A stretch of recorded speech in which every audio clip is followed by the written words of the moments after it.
Good morning, students of class 10. You're welcome back to the online portal.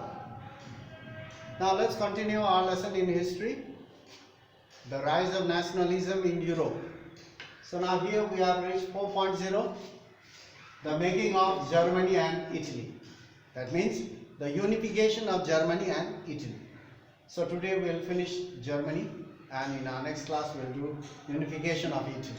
Now here, in our previous class we have learned that Otto von Bismarck, he was the chief minister of Prussia.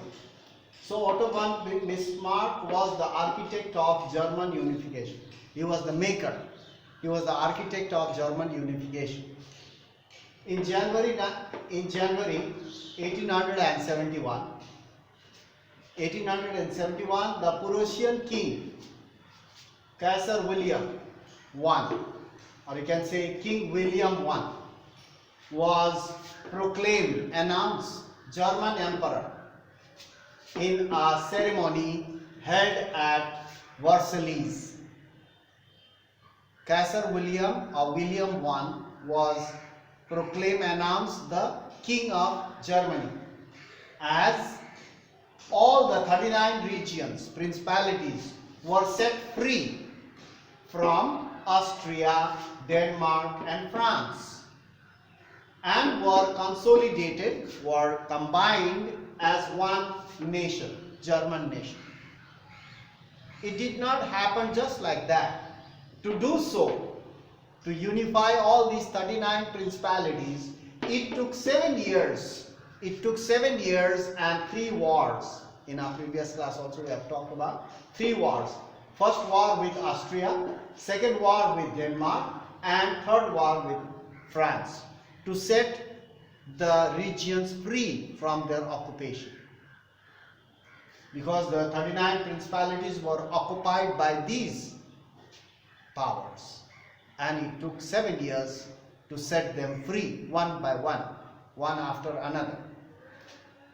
So now number 3, the nation building process showed the dominance of Prussian state power. This shows that during that period Prussian power was very strong. They were very much powerful. That's why they set these principalities free from Austria, Denmark and France. So, and King William I was proclaimed as the German emperor for the time being, because somebody has to be there to rule the country. The new German nation, now it was an independent country. New German nation placed a strong emphasis on modernizing the currency. The German nation, they put more stress and pressure on modernizing the currency. Their currency, the value of their currency was very low, because they did not have their own currency. They were using other countries' currency.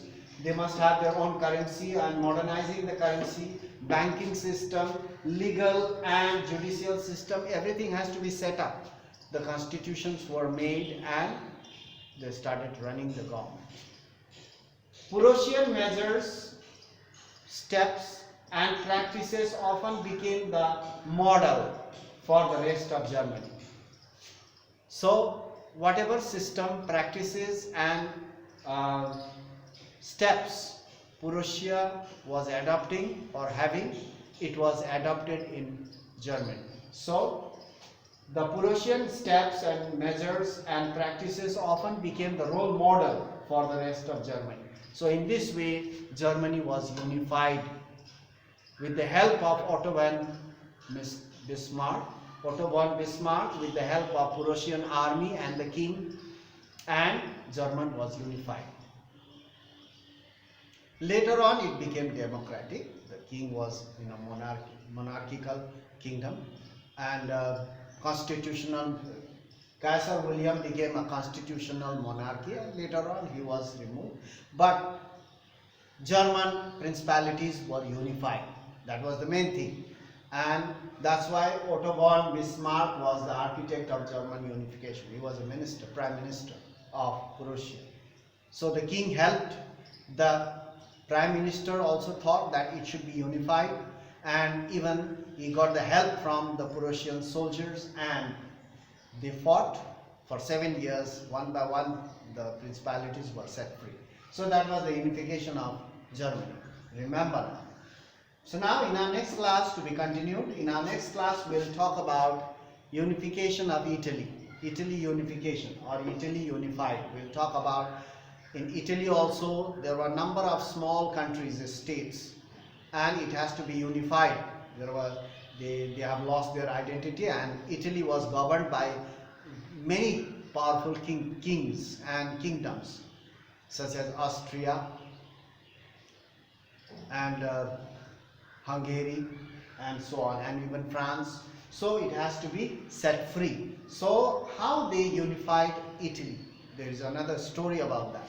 There was other events that took place there.